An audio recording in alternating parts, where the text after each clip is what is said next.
আজকের মুভিটি এরকম ভয়ঙ্কর যে থাইল্যান্ডে যখন এই মুভি মুক্তি পায় তখন হলগুলোতে আলো জ্বালিয়ে রেখেই দর্শকদের তা দেখাতে হয়েছিল। এটি একটি ফাউন্ড ফুটেজ টাইপের হরর মুভি এবং বলা হয় থাইল্যান্ডের লোকে মুখে শোনা আত্মার ভর এবং রহস্যময় অলৌকিক ঘটনার এক জীবন্ত দলিল এই মুভি। থাইল্যান্ডের উত্তর পূর্ব দিকে অবস্থিত ঈশান অঞ্চল। এই অঞ্চলে প্রকৃতি পূজারী ও আত্মায় বিশ্বাসী মানুষের বসবাস সব থেকে বেশি।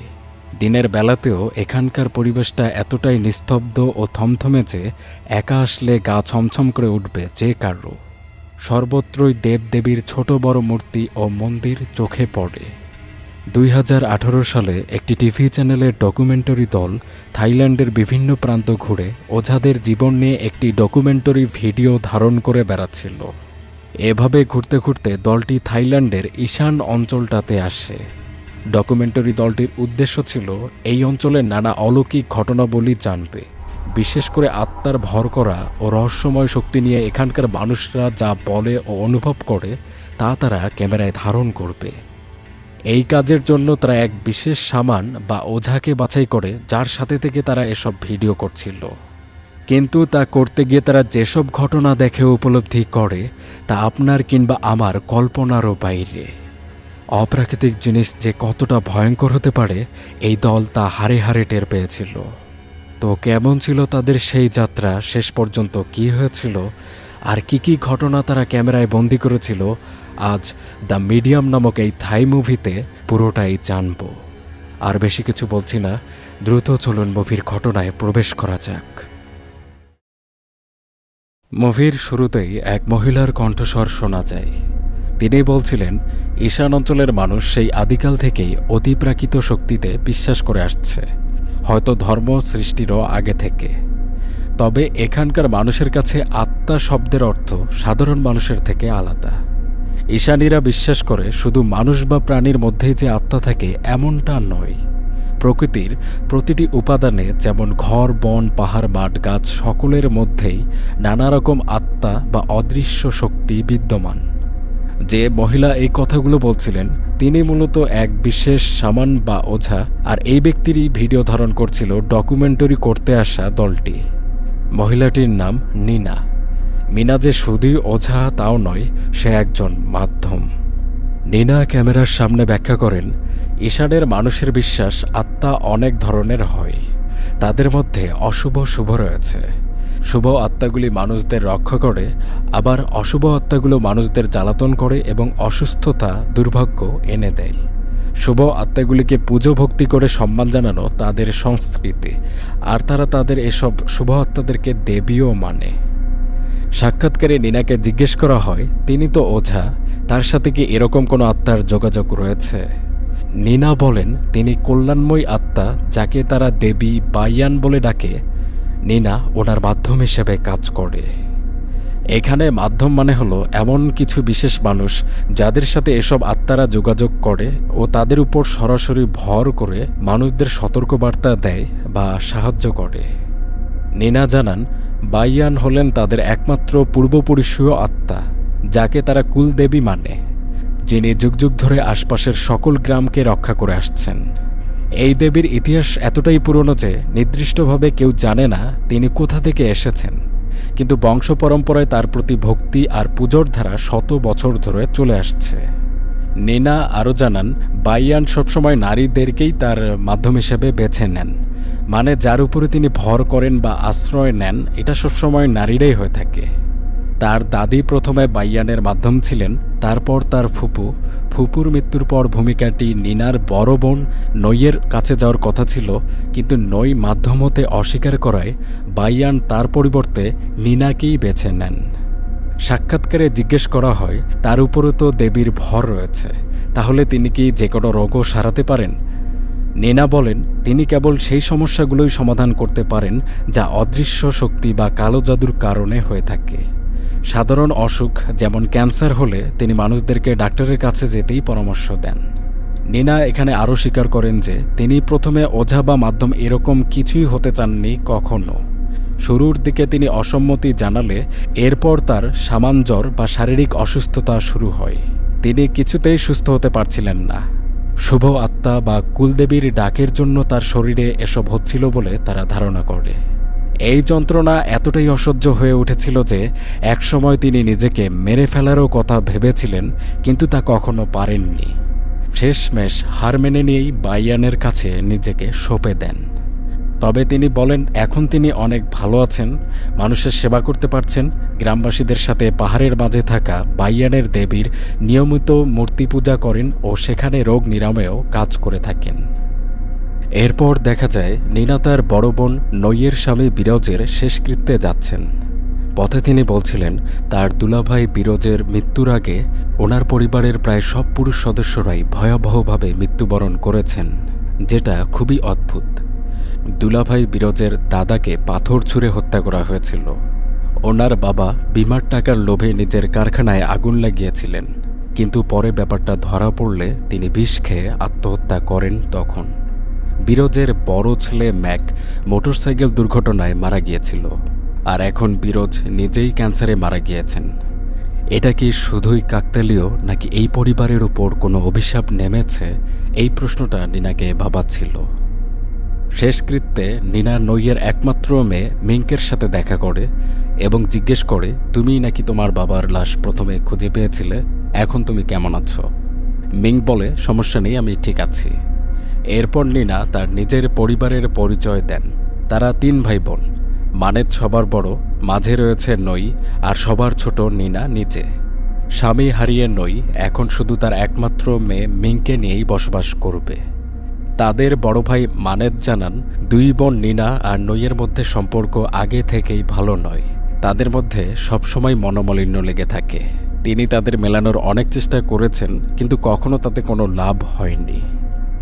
একটু পর মিঙ্ক এসে নীনাকে বলে তার মা বলেছেন নীনা তাদের বাড়ি থেকে কিছু জিনিস নিয়ে আসুক, কোথায় পাবে তা লিখেও দিয়েছেন। মিং চলে যাওয়ার পর নীনা অনুভব করেন মিং যেখানে তাকে ছুঁয়েছে সেই জায়গাটায় একটা অদ্ভুত অনুভূতি হচ্ছে। নীনা পরে সব জিনিসপত্র নিয়ে এসে নইকে দেয়। ঠিক তখনই দেখা যায় মিং একজন লোকের সাথে রাগারাগি করছে, চিৎকার করে বলছে যে লোকটি নাকি তাকে আড়ালে গালি দিয়েছে। অন্যরা বলার চেষ্টা করে কেউ কিছু বলেনি, কিন্তু মিং জোর দিয়ে বলছিল তাকে গালি দেয়া হয়েছে। আরও নানান অভিযোগ। মিং প্রচণ্ড উত্তেজিত হয়ে গিয়েছিল, তাই নীনা এবং নই মিলে মিংকে একটু দূরে নিয়ে যায় ও তাকে শান্ত করার চেষ্টা করে। পরবর্তীতে নীনা তার ভাই বউ প্যানকে জিজ্ঞেস করে যে মিংকের যে আচরণ, সে কি আসলে ইদানিং বেশি মদ পান করছে। প্যান জানায় যে হয়তোবা বেশি পান করছে, না হলে এরকম আচরণ করার তো কথা না। এরপর নীনা বাড়ি ফিরে এসে দেখেন মিং না ঘুমিয়ে তার বিছানায় নিথরভাবে বসে আছে। একজন অন্ধ বৃদ্ধা মহিলার দিকে মিংকের অপলক দৃষ্টি। চারিদিকে অদ্ভুত নিস্তব্ধতা, পরিবেশটা অনেক ঠান্ডা এবং গা কেন জানি শিরশির করছে। একসময় বুড়িটি ধীরে ধীরে সরে যান, আর তখন মিংকো শুয়ে পড়ে ঘুমিয়ে যায়। পরদিন সকালে নীনা জানতে পারেন যে আজ সকালবেলা সেই অন্ধ বৃদ্ধাটি মারা গিয়েছে। অন্ধ বুড়িটি এখানকার এক মন্দিরের পিছনে বসবাস করতেন। নীনা চারদিকে তাকাচ্ছিল। এ সময় সে দেখে মিং অদ্ভুতভাবে এক জায়গায় স্থির দাঁড়িয়ে আছে। নীনা ডাক দেন তাকে, কিন্তু মিং না শুনে ঘুরে অন্যদিকে হাঁটা দেয়। নীনা তার পিছু করে অবশেষে একটি দরজার সামনে তাকে স্থির দাঁড়িয়ে থাকতে দেখতে পান। তার আচরণ পুরোটাই অস্বাভাবিক। কয়েকদিন পর নীনা নইয়ের বাড়িতে আসেন এবং সরাসরি মিংকের রুমে যান। নই জিজ্ঞেস করেন, কি করছো তুমি? মিংকের জিনিসপত্র কেন ঘাটছ? কিন্তু মিংকের আলমারিতে লুকানো কাঁচা হলুদে বাঁধা কিছু একটা পাওয়া যায়, যা দেখে নই চমকে ওঠে। নীনা জিজ্ঞেস করেন এটা কিসের জন্য, কী কারণে মিংকের ঘরে রাখা হয়েছে। ঠিক তখনই মিং তার ঘরে এসে উপস্থিত হয় এবং খালা ও তার মা দুজনকে রাগ দেখিয়ে তার ঘর থেকে বের করে দেয়। বাইরে এসে নীনা নইকে বলেন মিংকের ঘরে একটি হলুদের গোছা বা এক প্রকার তাবিজ পাওয়া গেল।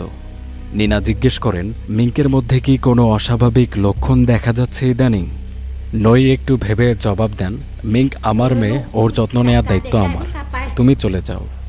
ডকুমেন্টারি দল পরে নীনাকে জিজ্ঞেস করে মিংকের ঘরে যেটা পাওয়া গেল এটা আসলে কি। নীনা জানান এটাকে এক ধরনের তাবিজ বলা যেতে পারে, যার নাম পাতাবা। এই জিনিসগুলি আত্মা বা মন্দ শক্তি থেকে সুরক্ষা পাওয়ার জন্য ঘরে রাখা হয়। ডকুমেন্টারি দল তাদের ধারণ করা ফুটেজে মিঙ্কের বেশ কিছু অদ্ভুত আচরণ লক্ষ্য করে। তারা নিনাকে জিজ্ঞেস করে এসবের মানে কি। বাইয়ান কি তাহলে মিঙ্কের মধ্যে যেতে চাইছে বা তাকে মাধ্যম বানাতে চাইছে এরকম কিছু? এই প্রশ্নে নিনা বলেন তিনি নিশ্চিত নন, তবে হতে পারে। তো এখানে ডকুমেন্টারি দলটি একটি সিদ্ধান্ত নেয়। নিনা মোটামুটি নিশ্চিত মিঙ্কের উপরে কোনো আত্মা বা কোনো শক্তির নজর পড়েছে যে তাকে মাধ্যম বা মিডিয়াম বানাতে চাচ্ছে। হতে পারে এটা তাদের কথিত বাইয়ান দেবী, যিনি হয়তোবা সামান পরিবারের উত্তরাধিকার সূত্রে মিঙ্কের শরীরেও আসতে চাইছেন। যদি সত্যিই মাধ্যম বলে কোনো কিছুর অস্তিত্ব থাকে এই অঞ্চলে, তাহলে সেই সব মুহূর্তগুলো কেমন হতে পারে এবং কীরকম ভুতুড়ে হয়, এগুলো ডকুমেন্টারি দলটি ভিডিও রেকর্ড করে রাখতে চায়। তাই তারা নিনার পাশাপাশি মিঙ্ক ও তার পরিবারকেও রেকর্ড করতে শুরু করে। মিঙ্কের পরে সাক্ষাৎকার নিয়ে তার পেশা সম্পর্কে জিজ্ঞেস করা হয়। সে বলে সে একটি নিয়োগ কেন্দ্রে কাজ করে, যেখানে প্রতিদিন মানুষদের মধ্যে তাকে নানা কাজ বন্টন করে দিতে হয়। শামান বা ওঝা সম্পর্কে তার ধারণা কি এটা জানতে চাইলে সে বলে এসব ভণ্ডামি ছাড়া আর কিছু না। এনারা এলোমেলো নাচানাচি করে, অদ্ভুত অঙ্গভঙ্গিমা করে, শব্দ করে, এভাবে মানুষদেরকে বোকা বানায়, এটাই সত্য। এরপরে নইকে জিজ্ঞেস করা হয় বাইয়ান দেবী কি অতীতে তার মধ্যেও প্রবেশ করতে চেয়েছিল। নই বলেন তার ২০ বছর বয়সে তিনি সামান জ্বরে ভুগেছিলেন। টানা ৫ মাস ধরে তার মাসিক চলেছিল এবং প্রতিদিন তীব্র যন্ত্রণা তাকে সহ্য করতে হয়েছে। তার ফুপুরা তাকে পরামর্শ দিয়েছিল এটা বাইয়ানের পক্ষ থেকে তাকে মাধ্যম ও সামান হওয়ার প্রস্তাব, যেটা নইয়ের মেনে নেয়াই উচিত হবে। তাই একটি রিচুয়াল অনুষ্ঠান বা তান্ত্রিক আচার করে সে নিজেকে বাইয়ানের মাধ্যম হিসেবে সঁপে দিক। কিন্তু নই তা প্রত্যাখ্যান করে এবং সরাসরি ধর্ম বদলিয়ে খ্রিস্ট ধর্মে চলে যান এবং চার্চে সামান না হওয়ার জন্য সর্বদাই প্রার্থনা করেন। কিন্তু তখন তার ছোট বোন নিনার সাথে একটা ঘটনা ঘটে। শহরে সেলাই কাজ শিখতে গিয়ে হঠাৎ নিনা অজ্ঞান হয়ে যান কোনো এক অজানা কারণে। তাকে বাড়িতে নিয়ে আসা হয়। পরে জানা যায় বাইয়ান নিনাকে অবশেষে তার মাধ্যম বানিয়ে নিয়েছে। এই ঘটনা মনে করে নই অপরাধবোধ অনুভব করেন, কেননা নিনা আসলে তার জায়গায় সমান হয়েছিল। যখন তাকে জিজ্ঞেস করা হয় আচ্ছা বাইয়ান যদি এখন মিংকে তার মাধ্যম বানাতে চায় তাহলে কি হবে, নই তখন রাগের সাথে বলেন এরকম বোকার মতো প্রশ্ন করা বন্ধ করুন, ক্যামেরা বন্ধ করুন। সেই রাতে মিং তার বন্ধুদের সাথে একটি ক্লাবে আনন্দ করতে গিয়েছিল। ডকুমেন্টারি দলটি মিংকের বন্ধু লিজাকে প্রশ্ন করে আচ্ছা সে কি ইদানিং মিংকের মধ্যে কোনো অদ্ভুত পরিবর্তন লক্ষ্য করছে? লিজা বলে হ্যাঁ, মনে হচ্ছে মিং ভান করছে, যেন সে তার নিজের মধ্যেই নেই।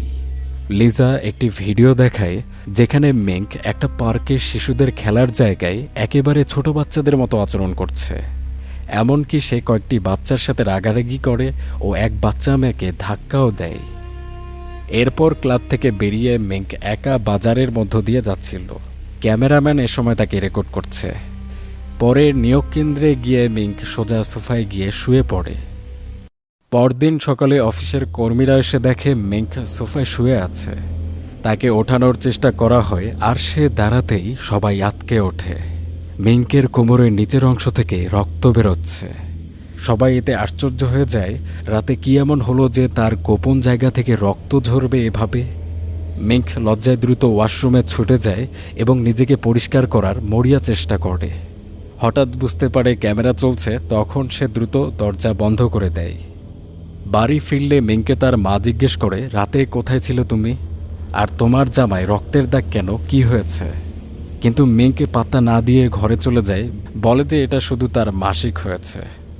এরপর নই তার ভাই মানেতকে মিংকের এসব বিষয় সম্পর্কে সব জানায়।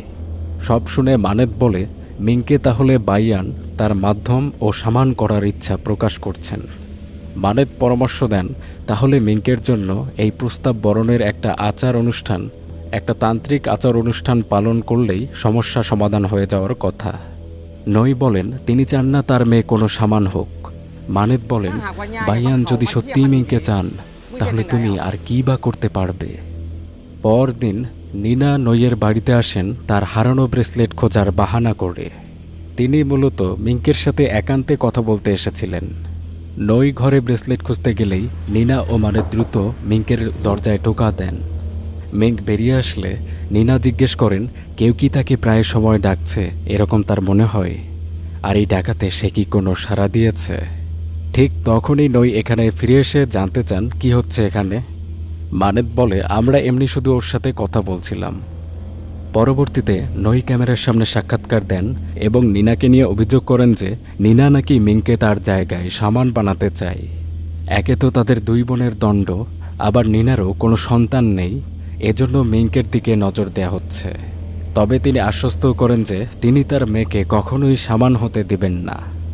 এদিকে মিঙ্ক জানায় তার তীব্র মাথা ব্যথা, পেট ব্যথা, পিঠ ব্যথা এবং শরীরের নিচের গোপনাঙ্গে জ্বালাপোড়া হচ্ছে। ডাক্তার পরীক্ষা করে দেখেছেন, কিন্তু এসবের কোনো কারণ খুঁজে পাচ্ছেন না। ডকুমেন্টারি দল প্রশ্ন করে মিঙ্কি ঘুমে কোনো অদ্ভুত স্বপ্ন দেখছে। মিঙ্ক বলে প্রায় প্রতি রাতে সে একই ভয়ঙ্কর স্বপ্ন দেখে। একজন বিশালাকৃতির পুরুষ যার পরনে থাকে লাল ধুতি আর বুকে থাকে তাবিজ কবজে ভরা একটি জ্যাকেট, হাতে আছে একটি তলোয়ার। সে মাটি কাঁপিয়ে হাঁটছে, তলোয়ারে লেগে থাকা রক্ত চেটে খাচ্ছে, মেঝেতে রক্তের ছড়াছড়ি। আর একটা কাটা মাথা কথা বলার চেষ্টা করছে, কিন্তু কোনো শব্দ বেরোচ্ছে না এটি থেকে।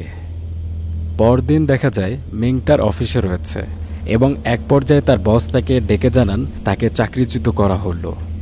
আচমকা এমনটা হওয়ায় মিং প্রচণ্ড রকমের হতাশ ও ক্ষিপ্ত হয়।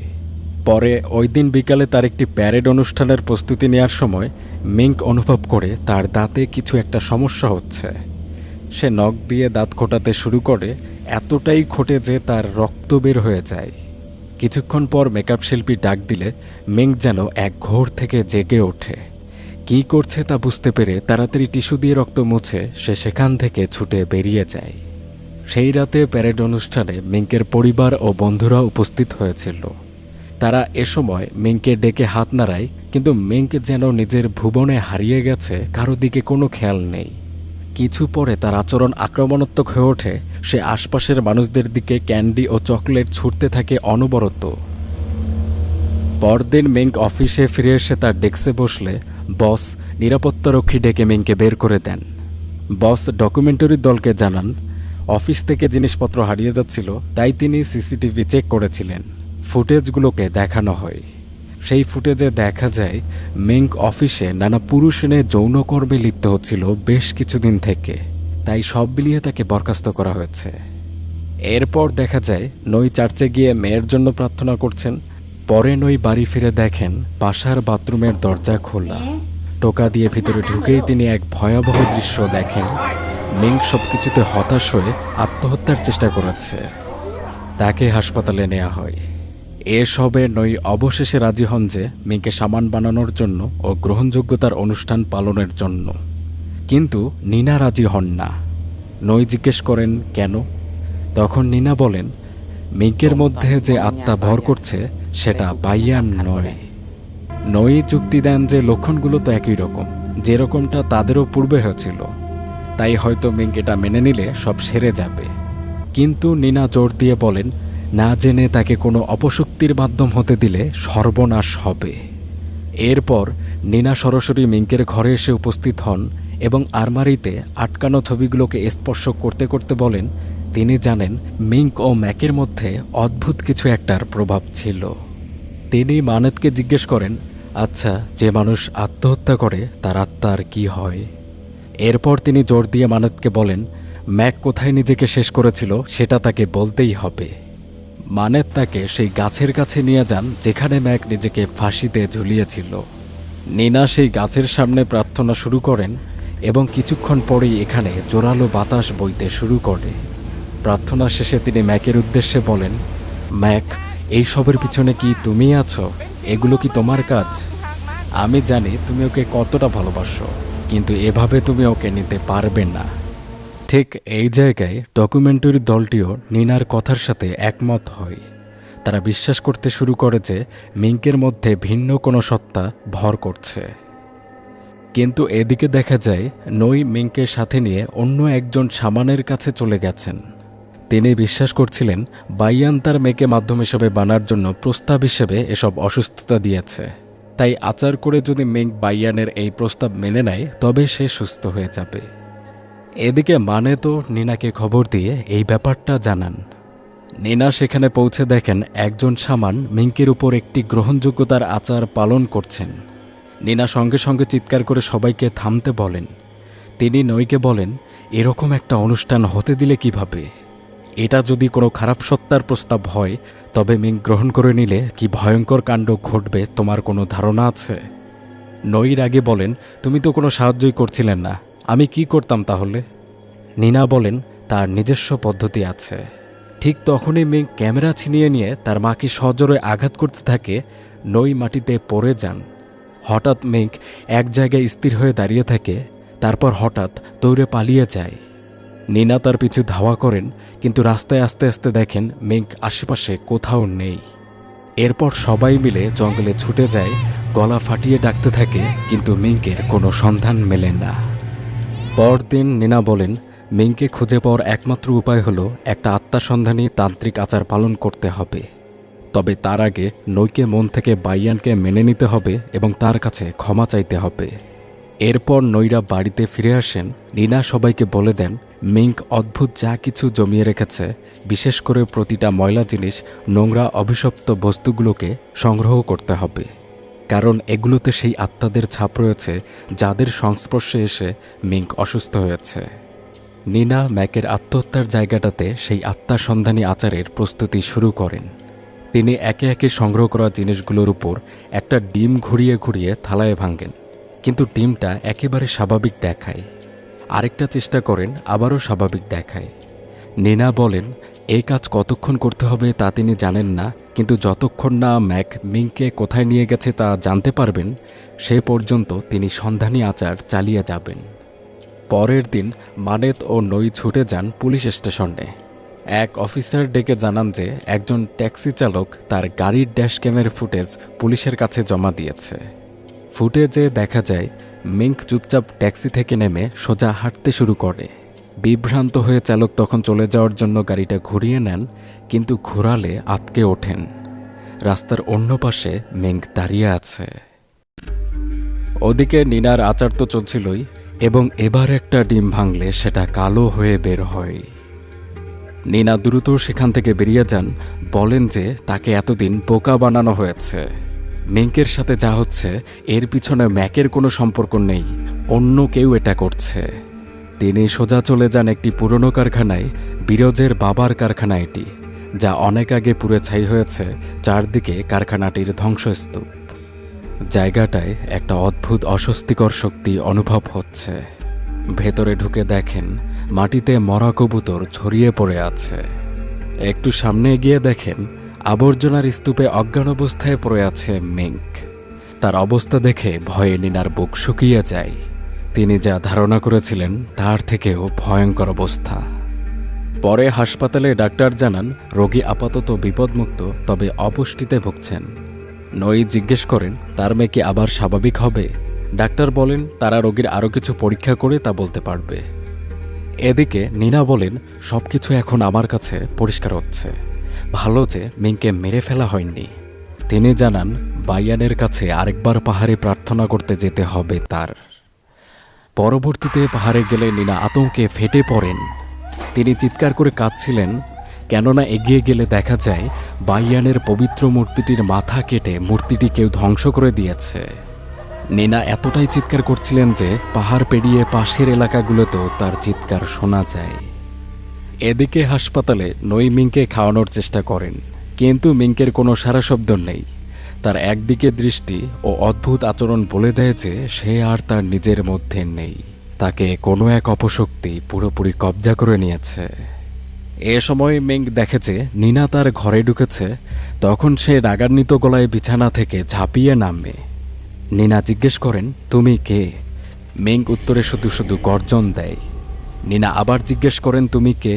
এবার মিঙ্ক উম্মাদের মতো হাসতে হাসতে বলে যে আমি বাইয়ান। নিনা তখন আবার চাপ দিয়ে পরিচয় জানতে চাইলে মিঙ্ক টিটকারি মেরে বলে, যোগ্যতা থাকলে নিজে থেকে খুঁজে বের করো আমি কে। এরপর মিঙ্ক হঠাৎ তার নিজের জামা ছিঁড়ে ফেলে এবং মানেতের হাত ধরে জোর করে নিজের বুকে চাপিয়ে দেয়। তারপর নিজেকে স্পর্শ করে সেই হাত মানেতের মুখে মাখিয়ে বলে, কি কম বয়সী মেয়েদের ছুঁয়ে মজা পাচ্ছ না? সে মানেতকে বিছানায় ফেলে দিয়ে তাকে চুম্বন করতে শুরু করলে তার সাথে ঘনিষ্ঠ হতে থাকলে নিনা ও নই ছুটে গিয়ে তাকে টেনে সরিয়ে দেয়। নিনা দ্রুত একটি পবিত্র সুতা এনে মিঙ্কের মাথায় পেঁচিয়ে দেন আর মানেত তার আঙ্গুলটি গ্লাসের পানিতে চুবিয়ে ধরেন। মিঙ্কের যন্ত্রণায় চিৎকার করতে থাকে। তারপর সেই কান্না আবার হঠাৎই বদলে যায় ভৌতিক হাসিতে। নিনার দিকে তাকিয়ে সে ফিসফিসিয়ে বলে, তুমি কি জানো তুমি অবশেষে সামান কেন হয়েছ? তোমার প্রিয় এই বোনের জন্য হয়েছ। সে প্রতিদিন তোমাকে তার কাপড় পরাতো, তোমার জুতোয় তাবিজ লুকিয়ে রাখত। সে তার থেকে যত রকম চেষ্টা করা যায় সবই করেছে তোমাকে তার জায়গায় সামান বানানোর জন্য। মিং তারপর আরেকটা তীব্র চিৎকার করে গ্লাস ভেঙে যায়। নিনা জোর করে তার আঙ্গুল মিঙ্কের বুকে ঢুকিয়ে দিলে মিঙ্ক ঘন কালো এক প্রকার তরল বমি করে, কিন্তু তারপরেও তার গর্জন থামেন না। নিনা অন্যদের বলেন মিঙ্ককে বেঁধে রাখতে। তারা একটি দড়ি দিয়ে তার হাত বিছানায় বেঁধে দেয়। বাইরে এসে তিনি বলেন, এর থেকে পরিত্রাণ পেতে তাদের এমন কাউকে খুঁজতে হবে যে সত্যিই তাদের সাহায্য করতে পারবে। হ্যালো বন্ধুরা, আজ আমি আপনাদের ওয়ানক্স সম্পর্কে বলতে চাই, যেটি সবচেয়ে বিশ্বস্ত বুকমেকার। পিএসজি ও সিরিয়া এখানে স্পন্সর। ইন্ডিয়ান প্রিমিয়ার লিগ চলছে, এখানে সমস্ত ম্যাচের লাইভ ফলাফল এবং ম্যাচটি সরাসরি দেখতে পারবেন ও স্কোরের ভবিষ্যৎবাণী করে পুরস্কারও জিততে পারবেন। এছাড়াও রয়েছে চিকেন রোড ও ক্র্যাশ সহ বিভিন্ন ধরনের গেম, যেগুলো দিয়ে রয়েছে সহজেই জেতার সম্ভাবনা। বিএমডব্লিউ গাড়ি, আইফোন, ল্যাপটপ, অন্যান্য পুরস্কার রয়েছে প্রত্যেক দিন। রেজিস্ট্রেশনের সময় আমার প্রচার কোড AFNAN7 ব্যবহার করলে প্রথম জমাতে পাবেন 12,000 টাকা পর্যন্ত ও ফ্রি স্পিন। পেটিএম, ব্যাংক, বিকাশ, নগদ, রকেট এবং অন্যান্য সহজ পদ্ধতিতে জেতা অর্থ তুলে নিতে পারবেন। তাহলে আর দেরি কিসের? ওয়ানএক্স লিখে সার্চ করে আমার দেওয়ার প্রচার কোড AFNAN7 লিখে জয়েন করুন এবং পুরস্কার পান। এরপর দৃশ্য পরিবর্তন হয়। দেখা যায় শান্তি নামের একজন বিশেষ সামান মন্দ আত্মা বা অশুভ শক্তি তাড়ানোর আচার অনুষ্ঠান করছেন। মিংকে সেখানে নিয়ে যাওয়া হয়। তাদেরকে দেখা মাত্রই মিংকের মুখে একটি ভয়ঙ্কর হাসি ফুটে ওঠে। শান্তি মিংকের মাথায় হাত রেখে পরীক্ষা করেন এবং জিজ্ঞেস করেন মিংকে পূর্বে কোনো মাধ্যম বরণ অনুষ্ঠানে নিয়ে যাওয়া হয়েছিল কিনা। শান্তি এও বলেন মিংকের মধ্যে অনেকগুলো অশুভ আত্মা একসাথে ভর করেছে, যা গণনা করা সম্ভব নয়। তবে সেই আত্মাগুলোর সকলেই কোনো কিছুর প্রতিশোধ নিতে চাচ্ছে মিংকের মাধ্যমে। এরপর নিনা শান্তিকে সেই কারখানায় নিয়ে যান যেখানে মিংকে পাওয়া গিয়েছিল। শান্তি বলেন প্রতিশোধের নেশায় থাকা অগণিত আত্মা এখানে এসে জড়ো হয়েছিল। এদের মধ্যে পশু, পোকামাকড়, গাছপালার আত্মাও সবাই মিলে একটি মহাশক্তিশালী দানবীয় সত্তায় পরিণত হয়েছে, যারা মিংকে ভর করেছে। শান্তি বলেন আত্মা দূরীকরণ আচারটা অবশ্যই এখানেই করতে হবে, এই উৎসস্থলেই করতে হবে। এখান থেকে আত্মাদের বিতাড়িত করলে মিংকেও মুক্তি পাবে। এদিকে পরে নই জিজ্ঞেস করেন কেন শুধু মিংকেই বেছে নেওয়া হলো। তখন শান্তি পাল্টা জিজ্ঞেস করেন যে তিনি কি তার স্বামীর পূর্বপুরুষদের ইতিহাস জানেন না। শান্তি জানান বিরজের পূর্বপুরুষরা ছিল শাসক এবং হাজার হাজার গরিব অসহায়দের বড় নির্মমভাবে গলা কেটে হত্যা করেছিল তাদের আমলে। মৃত্যুর আগে সেই ভুক্তভোগীরা এই পরিবার, এই বংশকে অভিশাপ দিয়ে গিয়েছিল। তাই প্রজন্মের পর প্রজন্ম ধরে এই বংশের বিরোজ, ম্যাক এবং এখন মিংক তাদের পূর্বপুরুষদের করা পাপ ও অভিশাপ বহন করে চলেছে। আবার বিরোজ বিয়ে করেছিল নইকে, যে বাইয়ানের মতো ভালো আত্মাকে প্রত্যাখ্যান করেছিল। তাই সব মিলিয়ে বিরোজের সন্তানদের উপর সেই সব অতৃপ্ত আত্মাদের নজর এবং মিংকের এই ভয়ানক অবস্থা হয়েছে। অর্থাৎ শতাব্দী ধরে জমে থাকা প্রতিশোধের নেশায় সৃষ্টি সেই সব ভয়ঙ্কর অশুভ আত্মাদের টার্গেট হয়েছে মিংক। শান্তি ও নিনা কয়েকদিন ধরে তান্ত্রিক আচার পালনের আয়োজন করেন। শান্তি বলেন অতৃপ্ত আত্মাগুলি যত বিপজ্জনক, প্রস্তুতি তত বেশি করে নিতে হবে। তাবিজ পবিত্র করা, পবিত্র দণ্ড, পবিত্র পানি, মোমবাতি, ধূপ সবকিছু প্রস্তুত রাখতে হবে। সবথেকে গুরুত্বপূর্ণ হলো অনুষ্ঠানটি নিনাকে সাথে নিয়ে একতাবদ্ধভাবে ও দৃঢ় মনে করতে হবে। শান্তি যথেষ্ট অভিজ্ঞ সমান, কিন্তু তারপরও বলছিলেন যে দেখা যাক এই অপশক্তিগুলোর সাথে আমরা কতটা লড়তে পারি। এদিকে নই জানান মিংক কিছু খাচ্ছেন না, কথা বলতে গেলে কোনো সাড়া দিচ্ছে না। তিনি বলেন তিনি সত্যি অনেক বেশি চিন্তিত। আর নিনাও আচারের প্রস্তুতিতে ব্যস্ত থাকায় তাকে কোনো সাহস দিতেও আসতে পারছেন না। নই আরও বলেন যে প্রতি সকালে আমি যখন নিচে নামি দেখি বাড়িটা তছনছ হয়ে আছে। সম্ভবত এটা মিঙ্কেরই কাজ। এটা শুনে ডকুমেন্টারি দল মিঙ্কে রাতে পর্যবেক্ষণ করতে বাড়ির ভেতরে ক্যামেরা বসানোর সিদ্ধান্ত নেয়। তান্ত্রিক আচারের 6 দিন আগে দেখা যায় গভীর রাতে মিঙ্ক ঘর থেকে বেরিয়ে আসে এবং ঘরের জিনিসপত্রগুলো এলোমেলো করে ছুটতে থাকে। এরপর শব্দ পেয়ে তাদের কুকুর লাকি বেরিয়ে এসেছিল। মিঙ্ক তাকে দেখে কাছে যাওয়ার চেষ্টা করে, কিন্তু লাকি ভয়ে চিৎকার করে পালিয়ে যায়। লাকির ডাক শুনে পরে নই চিৎকার দিলে মিঙ্ক দ্রুত তখন নিজের ঘরে ঢুকে পড়ে। একটু পরে সে আবার বেরিয়ে আসে। এবার 4 হাত পায়ে হামাগুড়ি দিয়ে বন্য প্রাণীর মতো হাঁটছে। ও টেবিলে উঠে শিকারীর ভঙ্গিতে বসে থাকে এবং সেখানে টয়লেটও করে দেয়। কিছুক্ষণ পর টেবিল থেকে নেমে হাঁটতে থাকে, তারপর হঠাৎ ক্যামেরার দিকে ঝাঁপিয়ে পড়ে। বিকট শব্দে ক্যামেরাটি মাটিতে পড়ে যায়। তান্ত্রিক আচারের 5 দিন আগে দেখা যায় রাতে মিঙ্ক ফ্রিজ খোলে। এখনও বন্য প্রাণীর মতো আচরণ করছে। কাঁচা মাংসের একটি প্যাকেট তুলে নিয়ে পশুর মতো গোগ্রাসে গিলতে শুরু করে।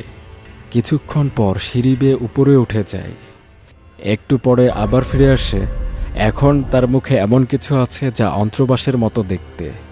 আচারের 4 দিন আগে দেখা যায় মিঙ্ক নিনার গায়ের গন্ধ শুকছে। ধীরে ধীরে তার উপর চেপে বসেছে।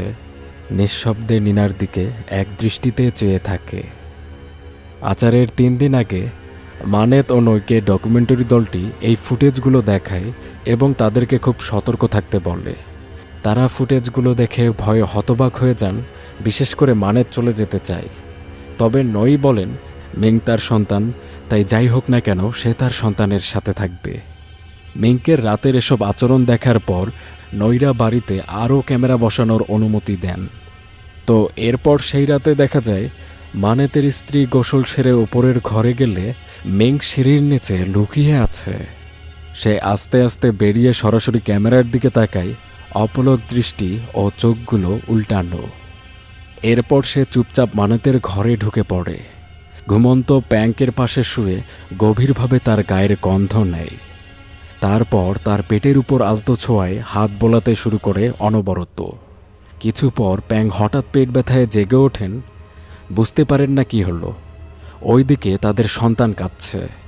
মানেত সন্তানকে দেখতে যান, আর তখনই দেখা যায় মিঙ্ক পাশের আলমারির আড়ালে লুকিয়ে বিকৃত চাহনিতে হাসি দিচ্ছে। মানেত মিঙ্কের দরজায় একটি সিটকিনি লাগিয়ে দেন এবং নইকে বলেন এখন সে আর বাইরে বের হতে পারবেন না। তবে সেই রাতে বাড়ি ফিরে মানেত দেখেন বসার ঘরে একটি পাতিল রাখা আছে। কাছে যেতেই তিনি আটকে ওঠেন। পাতিলে তাদের কুকুর লাকির ছিন্নভিন্ন দেহের অংশ পানিতে ভেসে আছে। তিনি দৌড়ে মিঙ্কের ঘরে যান। দরজা খোলা, কিন্তু মিঙ্ক নেই। মানেত বাইরে ডকুমেন্টারি দলের কাছে ছুটে এসে সিসিটিভি ফুটেজগুলোকে চেক করেন। ফুটেজে দেখা যায় মিঙ্ক লাকিকে নিয়ে রান্নাঘরে যায় ও ফুটন্ত পানির পাতিলে ছেড়ে দেয়, ঢাকনা বন্ধ করে দেয়। ভেতরে লাকি প্রাণপণ ছটফট করতে থাকে। তারপর একসময় সে নিশ্চুপ হয়ে যায়। এরপরের ফুটেজ আরও ভয়ঙ্কর। মিঙ্ক লাকির সিদ্ধ দেহ মুখে তুলে খাচ্ছে এবং খুব তৃপ্তি নিয়ে খাচ্ছে। এরপর দেখা যায় মিঙ্ক সিঁড়ি বেয়ে উপরে উঠছে। মানেত আটকে ওঠেন, কারণ মিঙ্ক সরাসরি তার ঘরের দরজা খুলেছে, যেখানে প্যাঙ্ক আর তাদের ছোট ছেলে ঘুমাচ্ছে। মিঙ্ক শিশুটিকে তুলে নেয়। এটা দেখা মাত্র মানেত চিৎকার করে ওঠেন, গলা ভেঙে যায় তার। দ্রুত ছুটে বাড়ির ভেতরে প্রবেশ করেন, সিঁড়ি বেয়ে ঘরে পৌঁছান। কিন্তু তার ভয় সত্যি হয়, মিঙ্ক তাদের শিশুটিকে তুলে নিয়ে পালিয়ে গেছে। পুরো এলাকায় আতঙ্ক ছড়িয়ে যায়। সবাই একজোট হয়ে আশপাশে মিঙ্ক ও শিশুটিকে খুঁজছে। মাঠে ঘাটে দূরের জঙ্গলে সবাই মিঙ্কের নাম ধরে ডাকছিল, কিন্তু কোথাও কোনো চিহ্ন নেই তার। আতঙ্ক যখন চরমে উঠে গেছে, গলা থেকে আর শব্দই বেরোচ্ছে না। মানেত পাগলের মতো হয়ে গেছে। ঠিক তখনই তিনি দেখেন দূরে ঘাসের আড়ালে রয়েছে তাদের সন্তান। বুক কেঁপে ওঠে। তিনি ছুটে গিয়ে কাপা হাতে সন্তানকে কোলে তুলে নেন। বাচ্চাটা মোটামুটি নিরাপদ আছে। এরপর মানেত রাগে চলতে চলতে মিঙ্ককে খুঁজতে বের হন। কিছুক্ষণ পর চারদিক থেকে ভয়ঙ্কর কান্নার আওয়াজ ভেসে আসে এবং ধীরে ধীরে তা জোরালো হচ্ছিল। মানেত ভয়ে চারদিকে তাকান। ঝোপের মধ্যে একটা গরু দেখতে পান। আর তখনই হঠাৎ মেঘ ক্যামেরার সামনে আবির্ভূত হয়। সে মানেত ও ক্যামেরাম্যান দুজনকেই ছুরি দিয়ে আক্রমণ করে মাটিতে ফেলে দেয়। ক্যামেরাম্যান উঠে দাঁড়াতেই নই আর দলের আরেক সদস্য ঘটনাস্থলে এসে মিংকে ধরে এবং তাকে সরিয়ে দমানোর চেষ্টা করে। এদিকে তান্ত্রিক আচারের বাকি আছে আর একদিন। এদিন নই তার বোন নিনার বাড়িতে যান, কিন্তু সেখানে কোনো সারা শব্দ নেই, দরজাও খুলছেন না তিনি। পরে প্রতিবেশীরা দরজা ভেঙে দিলে নই ভেতরে যান এবং নিনাকে ডেকে ডেকে উপরে ওঠেন। উপরে গিয়ে দেখেন বাহিয়ান দেবীর মন্দির ধ্বংস হয়ে আছে। মেঝেতে গিজগিজ করছে অসংখ্য পোকা। আতঙ্কে তিনি নিনার শোবার ঘরে দৌড় দেন। নিনা বিছানায় শুয়ে আছেন। নই তাকে ধাক্কা দিয়ে ডাকেন, কিন্তু ভয়ঙ্কর ব্যাপার জানা গেল যে নিনা মারা গিয়েছেন। ঘুমের মধ্যেই তার মৃত্যু হয়। ঈশান অঞ্চলের মানুষ এই ঘটনাকে বলে লাইথাই। ডাক্তাররা পরে এসেছিল, কিন্তু তারা এই রহস্যময় মৃত্যুর কোনো কারণ খুঁজে বের করতে পারেননি। পরদিন নিনার শেষকৃত্যে তার বোন নই বলেন, তার বোনের মৃত্যু আর মিঙ্কের এই অবস্থা সব কিছুর জন্য মূলত তিনিই দায়ী। পরিবার বলতে আর কেউ নেই মনে হচ্ছে। তবে তিনি শপথ করেন যে কোনো মূল্যে, এমনকি নিজের জীবন দিয়ে হলেও তিনি তার মেয়েকে রক্ষা করবেন। অবশেষে আসে আচারের দিন। কাপড়ে ঢাকা অবস্থায় মিংকে সেই কারখানায় নিয়ে আসা হয়। শান্তি সবাইকে জানিয়ে দেন আচার সম্পন্ন না হওয়া পর্যন্ত কেউ এই এলাকা ছেড়ে যেতে পারবেন না। এরপর আচার শুরু হয়। শান্তি তার কয়েকজন অনুসারীকে নিয়ে বিল্ডিংয়ের ৫ম তলায় গিয়ে জড়ো হন। তাদের কণ্ঠস্বর ধীর ও তারা ছন্দময় সুরে তাদের মন্ত্রগুলি উচ্চারিত করতে থাকেন। বাইরে অন্যরা যারা আছে নীরবে নিজ নিজ কাজ সম্পাদন করছেন। বাইরে থেকে মন্ত্রের পাশাপাশি প্রার্থনা করা হয়। শান্তি এরপর একটি কাটা মহিষের রক্ত পুজোর স্থানে ফেলে দিয়ে অতৃপ্ত আত্মাদের ডাকে এবং বলে রক্ত খেতে চলে আসো। পরে কাটা মহিষের মাথাটি ধরে আহ্বান করতে থাকে, চলে আসো তোমরা। এই আচার ধীরে ধীরে অত্যন্ত ভয়ঙ্কর রূপ নিতে শুরু করে। কিছুক্ষণ পর এলাকায় ঝড়ো বাতাস শুরু হয়। পোড়া গন্ধ, অস্পষ্ট গোঙানির আওয়াজ। শান্তি উত্তেজিত করে তাদের ডাকতে থাকায় অশুভ শক্তিগুলো একত্রিত হয়ে এ জায়গায় জড়ো হচ্ছে। শান্তি মিঙ্কের পেছনে গিয়ে আত্মাদের আদেশ করেন যেন তারা মিঙ্কের শরীরে এসে প্রবেশ করুক। এদিকে হঠাৎ মিঙ্কের ঘর থেকে তীব্র চিৎকার শোনা যায়। সে তাবিজ দিয়ে আটকানো ঘরের ভেতরে বন্দী। প্যাং জিজ্ঞেস করেন মিঙ্ক কেন চিৎকার করে উঠল। পাশে থাকা লোকটি বলে সে জানে না। এদিকে মুখ কাপড়ে ঢাকা মিঙ্ক তার শরীরের প্রতিটা ছিদ্র থেকে রক্ত ঝরতে শুরু করেছে। শান্তি অপরিচিত ভাষায় কিছু শব্দ উচ্চারণ করে তার মাথায় পবিত্র দণ্ড দিয়ে আঘাত করেন। কাপড় সরাতেই দেখা যায় সে নারী ছিল আসলে মা নই, মিঙ্ক নয়। নই একটি হাঁড়িতে কালো তরল বমি করে মাটিতে লুটিয়ে পড়েন। শান্তি মানেতকে জানায় যে নই শুধুমাত্র অজ্ঞান হয়েছেন, এর থেকে বেশি কিছু হয়নি। একই সময়ে বাড়িতে প্যাং এবং পাশের লোকটি মিঙ্কের ঘরে একটি শিশুর কান্নার আওয়াজ শুনতে পান। প্যাং তখনই তার ছেলের কাছে ছুটে যান, কিন্তু দেখেন দোলনায় তার ছেলে নেই। আতঙ্কে তিনি লোকটিকে অনুরোধ করতে থাকেন তার শিশুটি সম্ভবত মিঙ্কের ঘরে আছে বিপদে, তাই দরজা খুলে দেয়া হোক। কিন্তু লোকটি বলে সে শিশুটিকে দোলনাতেই দেখতে পাচ্ছে, কিন্তু প্যাং দেখতে পাচ্ছিল না, তাই সে মিঙ্কের ঘরে যেতে চায়। এদিকে শান্তির আচার চলছে। কালো তরলযুক্ত হাঁড়িটিকে বদ্ধ করে দেয়া হয়, যেটা ভয়ঙ্করভাবে কাঁপতে থাকে। আটকে পড়া আত্মারা বের হওয়ার চেষ্টা করছে। ওদিকে প্যাং মরিয়া হয়ে দরজার দিকে এগিয়ে যান। পাশাপাশি ক্যামেরাম্যান দেখান যে বাচ্চাটি আসলে দোলনাতেই আছে, কিন্তু প্যাং তা মানছিলেন না। অস্থির হয়ে প্যাং আর কিছু না বুঝে পাশের লোকটিকে ফুলদানি দিয়ে আঘাত করে। অবশেষে মিঙ্কের দরজা খুলে ফেলে। এদিকে ঠিক সেই মুহূর্তেই হাঁড়ি কাঁপা বন্ধ হয়ে যায়। শান্তি সবাইকে থামার সংকেত দেন। মাথা থেকে সুতো খুলে উঠে দাঁড়ান। হাঁড়িটি হাতে তুলে নিয়ে সামনে একটু এগিয়ে ছাদের কিনারায় এসে দাঁড়ান। পাশের লোকটি জিজ্ঞেস করে, গুরু কেন থামলেন? শান্তি কোনো সাড়া দেন না। মনে হয় তিনি যেন কোনো ঘোরের মধ্যে রয়েছেন। হঠাৎ সব আলো নিভে যায়, চারদিক অন্ধকারে ডুবে যায়। ক্যামেরাম্যান তার ক্যামেরার লাইট জ্বালায়। আলোয় দেখা যায় শান্তি মাথা নত করে কাঁদছেন। তিনি ধীরে ধীরে ঘুরে দাঁড়ান আর তার মুখে উন্মাদের হাসি ফুটে ওঠে। মনে হচ্ছে অগণিত আত্মা একত্রিত হয়ে তার শরীরে ঢুকে পড়েছে। কেউ আর কিছু বোঝার আগেই তিনি সেখান থেকে লাফিয়ে নিচে পড়ে যান। এদিকে ঘরের ভিতরে প্যাং মিংকে জিজ্ঞেস করেন, আমার ছেলে কোথায়? মিংক কোনো জবাব দেয় না। সে আস্তে আস্তে অস্বাভাবিকভাবে উঠে দাঁড়ায়। ঘুরে দাঁড়াতেই ভয়ঙ্কর সত্য প্রকাশ পায়, এতক্ষণ শিশুর কণ্ঠ নকল করে মিংক নিজেই কাঁদছিল তীব্র স্বরে। হঠাৎ সে ঝাঁপিয়ে পড়ে এবং কাচের ভাঙা টুকরো প্যাংয়ের গলায় গেঁথে দেয়। প্যাং হাঁসফাঁস করেন। গলা থেকে উষ্ণ রক্ত শরীর থেকে বেয়ে চারদিকে ছড়িয়ে পড়ে। ক্যামেরাম্যান ও পাশের লোকটি পালাতে চান, কিন্তু মিংক ঘর থেকে বেরিয়ে আসে। ক্যামেরাম্যান গিয়ে বাথরুমে ঢুকে দরজা বন্ধ করে দেন। চরম আতঙ্কে রয়েছেন তিনি। আর বাইরে মিংক সেই লোকটিকে অসংখ্য ছুরিকাঘাত করে হত্যা করে ফেলে। এদিকে কারখানার আচারের জায়গায় থাকা ক্যামেরাম্যানটি এগিয়ে দেখেন নিচের মেঝেতে শান্তির দেহ পড়ে আছে।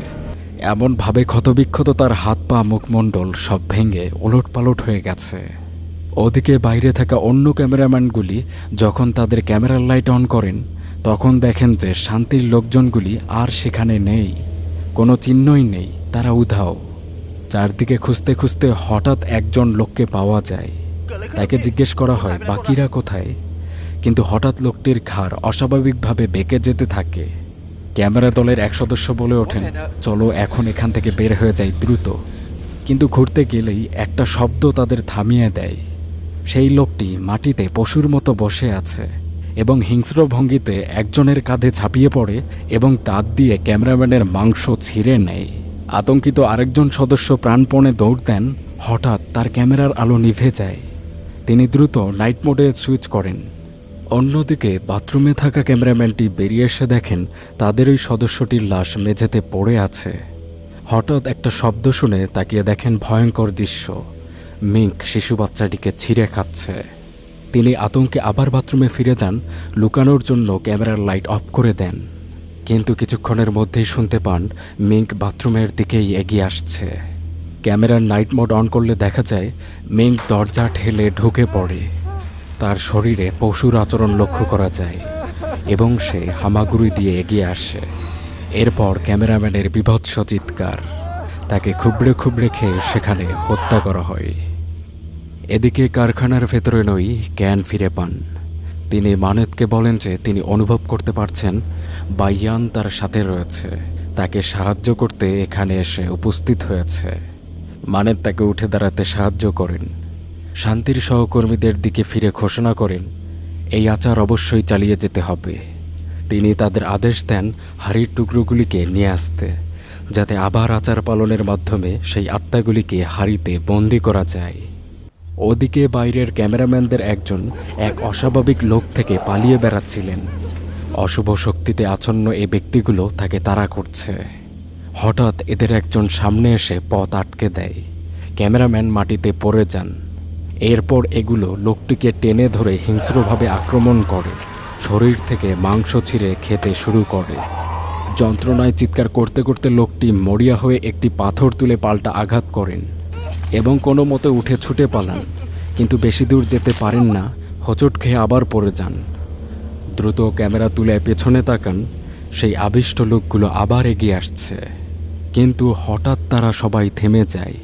তাদের মুখে ভয়ের ছাপ দেখা যায় এবং তারা পিছিয়ে যেতে শুরু করে, যেন কারো উপস্থিতিতে তারা আতঙ্কিত হয়ে পড়েছে। ক্যামেরাম্যান ধীরে ধীরে ক্যামেরাটা ঘোরান। সামনে মিংক দাঁড়িয়ে আছে। তার চোখগুলি পশুর মতো করে জ্বলজ্বল করছে। সে এগিয়ে এসে ক্যামেরাম্যানের কানে বলে, আমি কি তোমার ভিডিও করতে পারি? এরপর সে ক্যামেরাটি কেড়ে নেয় এবং এটি ঘুরিয়ে দেখায় লোকটির পেট চিরে খেয়ে ফেলা হয়েছে, নাড়ি ভুঁড়ি সব দেখা যাচ্ছে। এদিকে নই একে একে সবার হাত থেকে ধূপকাঠি কেড়ে নিয়ে নিভিয়ে দেন। সবাই হতবাক হয়ে ভাবছে কেন তিনি এটা করলেন, এটা তো নিয়ম নয়। ঠিক তখনই শান্তির এক সাথী হঠাৎ নিজের মাথা দেয়ালে সজোরে ঠুকতে শুরু করেন। বাকিদের মধ্যেও হঠাৎ খিঁচুনি শুরু হয়ে যায়। শরীর অদ্ভুতভাবে মোচড়াতে শুরু করে, যেন এক এক করে সবার উপর অশুভ শক্তির ভর চলে যাচ্ছে। যেন অশুভ শক্তির মহাপ্রলয় শুরু হয়ে গেছে এই কারখানার এই স্থলে। এরপর হঠাৎ মানেত ক্যামেরাম্যানের উপর ঝাঁপিয়ে পড়েন এবং তার বুকের মাংস হিংস্রভাবে ছিঁড়ে তুলে নেন। আর তারপর মানেত মাথা তুলে চোখ রাখেন আরেকজন ক্যামেরাম্যানের উপর। তবে হঠাৎ করে মানেত উঠে দৌড় দেন জানালার দিকে এবং কার্নিশে উঠে যান। ক্যামেরাম্যান তাকে থামাতে এগিয়ে যান, কিন্তু মানেত জানালা থেকে লাফিয়ে পড়েন। এসবে প্রচণ্ড আতঙ্কিত হয়ে ক্যামেরাম্যান আর এক মুহূর্ত এখানে থাকতে চাচ্ছেন না, তাই পালানোর জন্য নিচে যাচ্ছিলেন। কিন্তু সিঁড়ির মুখে দেখেন মিঙ্ক ও অশুভ সত্তায় আবিষ্ট লোকগুলি হামাগুড়ি দিয়ে উপরে উঠে আসছে। তাই তিনি উল্টো দিকে সজোরে দৌড় দেন ও ক্যামেরার আলো নিভিয়ে দেন। পরে বিল্ডিংয়ের এক কোণায় লুকিয়ে নিজেকে আপাতত রক্ষা করেন। তিনি ক্যামেরার নাইট ভিশন চালু করেন এবং অন্ধকারে দেখতে থাকেন যে কি হচ্ছে এখানে। নই মন্ত্র পড়তে পড়তে অশুভ আত্মাকে আদেশ করেন তার মেয়ের শরীর ছেড়ে দিতে এবং পাইয়ানের শক্তির কাছে আত্মসমর্পণ করতে। তিনি মন্ত্র উচ্চারণ শুরু করে দেন, কিন্তু হঠাৎ মিঙ্ক ডেকে ওঠে, মা, আমাকে চিনতে পারছ? মেয়ের ডাক শুনে নইয়ের মন্ত্র থেমে যায়। কান্না ভেজা গলায় তিনি জিজ্ঞেস করেন, মিঙ্ক, সত্যিই তুই? কিন্তু না, এটা মিঙ্ক নয়, অশুভ আত্মার অভিনয়। সে ঝাঁপিয়ে পড়ে, দুই হাতে নইয়ের গলা চেপে ধরে। গলা টিপতে টিপতে অদ্ভুত ভাষায় কী সব বলে, পরে তাকে মাটিতে আছড়ে ফেলে দেয়। এরপর কিছু একটা ফিসফিস করে বলে, আর সেই শব্দধ্বনি বাতাসে ছড়িয়ে যায়। ক্যামেরাম্যান চারদিকে তাকান, কিন্তু কাউকে দেখা যাচ্ছে না, শুধু সেই রহস্যময় ফিসফিসানি প্রতিধ্বনি হচ্ছে। নই মরিয়া হয়ে মিঙ্কের পা আঁকড়ে ধরে মেয়েকে ফিরে পেতে ভিক্ষা চান, কিন্তু এক অদৃশ্য শক্তি নইয়ের হাত পেছনে মুচড়ে দেয়। নই যন্ত্রণায় কাতরিয়ে ওঠেন এবং তার চারপাশে অসংখ্য পায়ের ছাপ ভেসে উঠতে শুরু করে। এরপর মিঙ্ক একটি পেট্রোলের ড্রাম তুলে নেয়। নই মিঙ্ককে জিজ্ঞেস করেন, তুই কি আমার কথা শুনতে পাচ্ছিস? কিন্তু মিঙ্ক কোনো কথায় পাত্তা না দিয়ে নইয়ের গায়ে পেট্রোল ঢালতে শুরু করে। নই কান্নায় ভেঙে পড়ে ভিক্ষা করেন, তুই এটা করিস না, আমি তোর মা। মিঙ্ক একটি ম্যাচ কাঠি জ্বালায়, কিন্তু নইকে আগুন দেওয়ার আগে হঠাৎ ক্যামেরাম্যানের দিকে ফিরে কাঠিটি ছুঁড়ে মারে।